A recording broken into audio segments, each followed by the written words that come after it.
Տեսանյութը ֆիզիկական անձի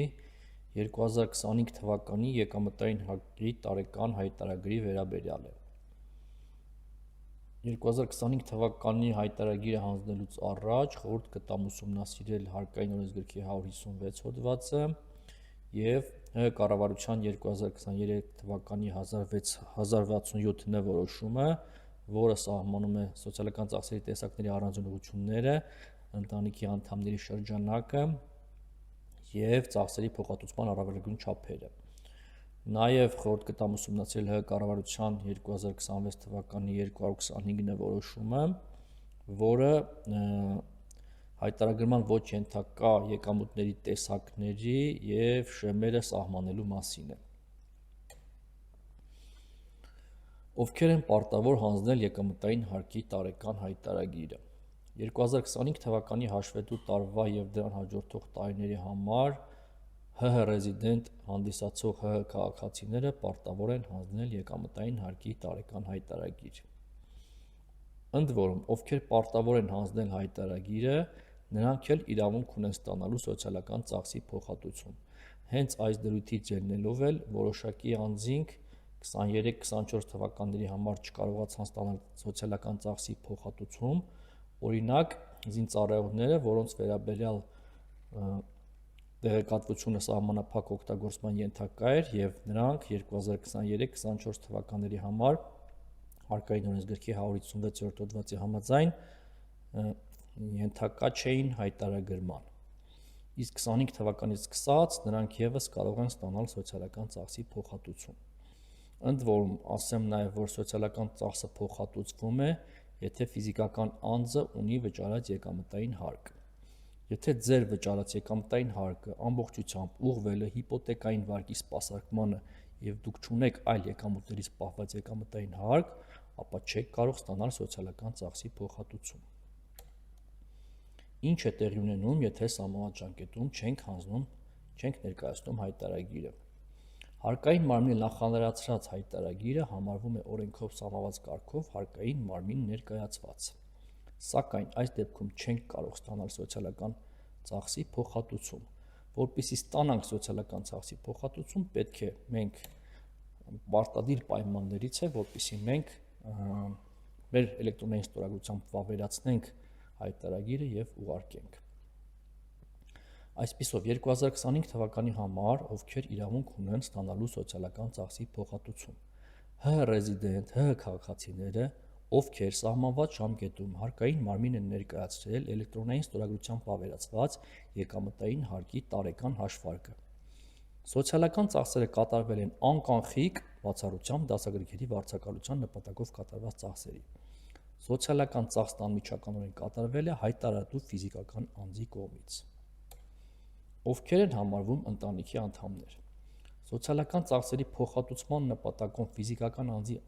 ընտանիքի անդամներ են համարվում նրա ամուսինը, ծնողները և զավակները։ Այսինքն ծնողը կարող է իր երեխայի համար փոխանցել ուսման վարձ և ստանալ փոխհատուցում։ Այստեղ ուշադիր լինենք, որ քույրը և եղբայրը այս օրենքի համաձայն չեն համարվում ընտանիքի անդամներ։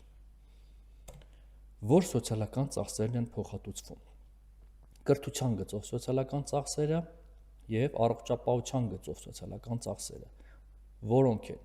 առողջապահության ապահովագրական փաթեթը, ինչպես նաև 2024 և 25 թվականների հաշվետու տարիների ընթացքում ՀՀ-ում ատամնաբուժական ծառայությունների ձեռքբերման ծախսերը։ 2026 թվականից սկսած ատամնաբուժական ծառայությունների համար կատարված ծախսերը չեն փոխհատուցվում։ Այսինքն 24-25 թվականի համար կարող ենք ատամնաբուժական ծառայությունների ծախսերը փոխհատուցում ստանալ, իսկ 26-ից սկսած արդեն չեն փոխհատուցվելու։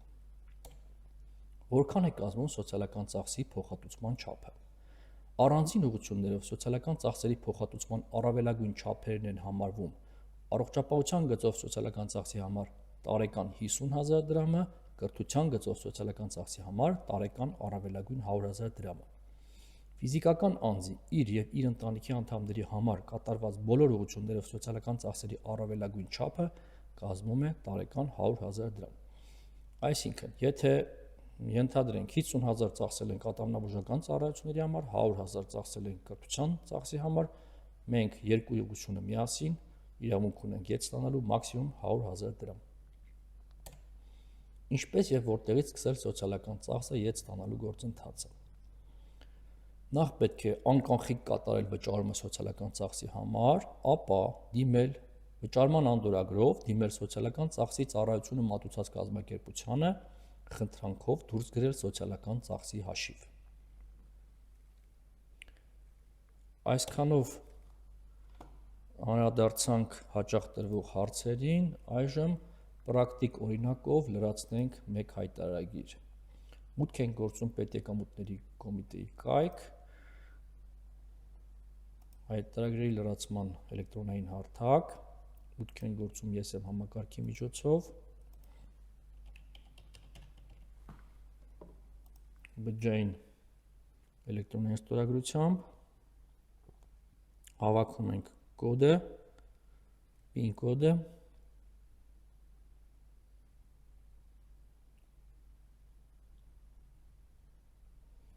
սա ֆիզիկական անձի էլեկտրոնային ծառայությունների միասնական համակարգն է։ Այստեղ երևում են մեր անձնական տվյալները, հայտարարագրեր բաժինը, մեր եկամուտները, սոցիալական ծախսերը, հարկերի մարումները, վճարումները, ծանուցումներ, տաքսի ծառայություն, եթե մատուցել ենք ծառայություն, տաքսի ծառայություն եւ աշխատանքային պայմանագրեր բաժինն է այստեղ։ Մենք մուտք ենք գործում հայտարարագրեր բաժինը 25 թվականի համար լրացնելու համար սկսում ենք այստեղից։ Ընտրում ենք 2025 թվականը, Հ ռեզիդենտ հանդիսացող Հ քաղաքացի, պահպանել, որոշ դաշտեր ինքնաշխատ լրացվել են, փակել։ Բաժին 1-ում, գլուխ 1-ում մեր աշխատավարձից ստացած եկամուտներն են եւ եկամտային հարկը, գլուխ 2-ում այլ եկամուտների եւ եկամտային հարկ։ Այստեղ եթե ունենք այլ եկամուտներ, կարող ենք լրացնել։ Օրինակ, հաճախորդը կարող է ստացած լինել հարկային գործակալից ստացած լինել ավանդի տոկոս եւ մենք այստեղ լրացնում ենք դա 0.25, 0.22, 12, սա հարկային գործակալի ՀՎՀ-ն է, Ամերիաբանկ, եկամտի տեսակը ավանդի տոկոս,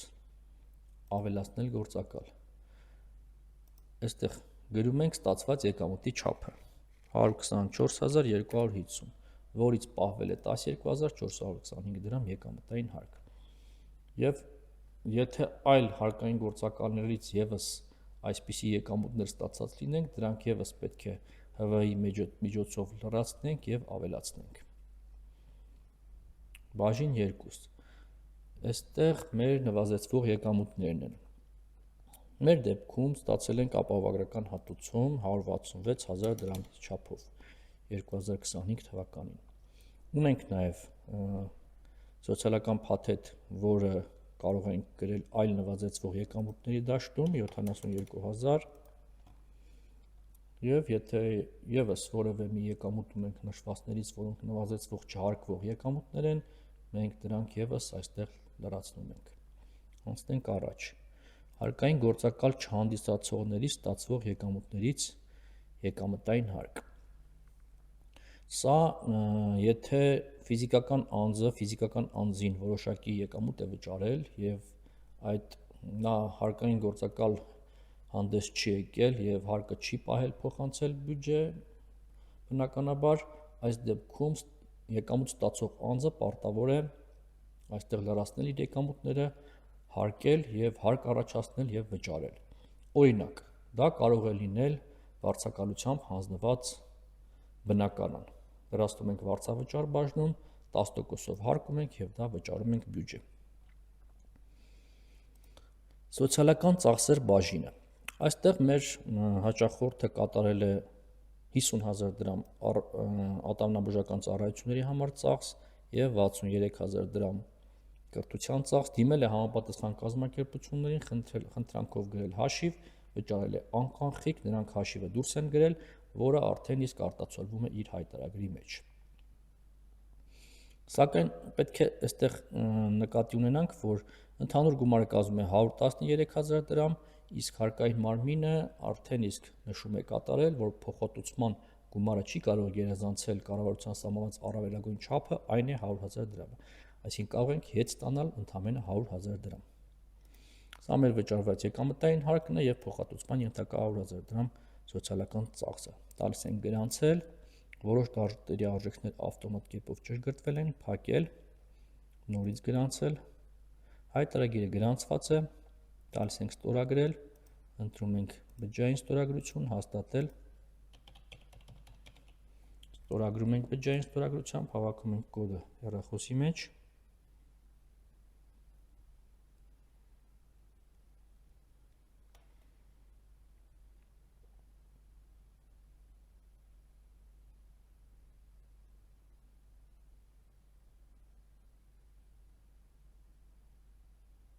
վերջ հայտարարագիրը ստորագրած է, կարող ենք հանձնել ՊԵԿ։ Ցանկանում եք պահպանել կրկնօրինակը, կարող ենք պահպանել, կարող ենք ոչ, մեզ անհրաժեշտ չէ։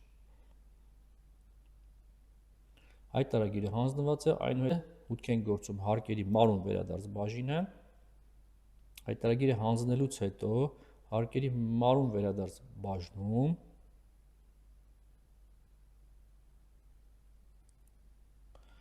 ակտիվանում է մարուն վերադարձ կոճակը,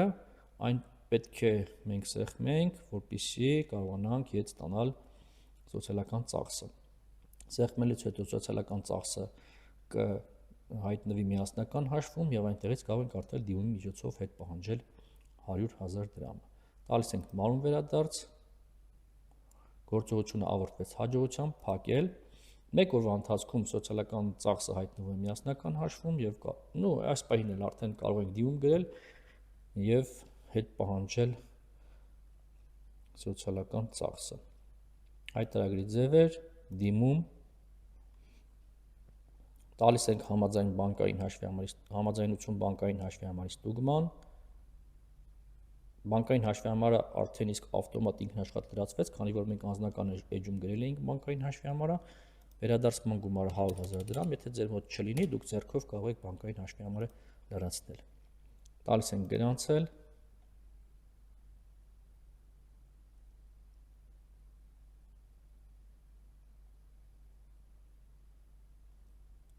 ստորագրում ենք,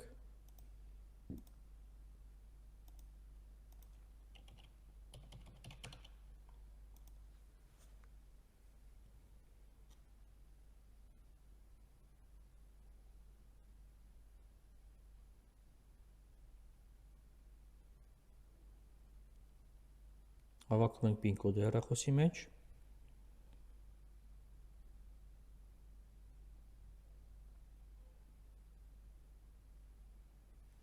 եւ տալիս ենք հանձնել ՊԵԿ։ Ցանկանում եք պահպանել փաստաթղթի կրկնօրինակը, ոչ, մեզ անհրաժեշտ չէ։ Եվ վերջ, դիմումը նույնպես հաջողությամբ հանձնված է ՊԵԿ, մտնում ենք հանձնված հայտարարագրերի բաժինը եւ որպեսզի հասկանանք երբ է վերադարձվելու գումարը, հետևում ենք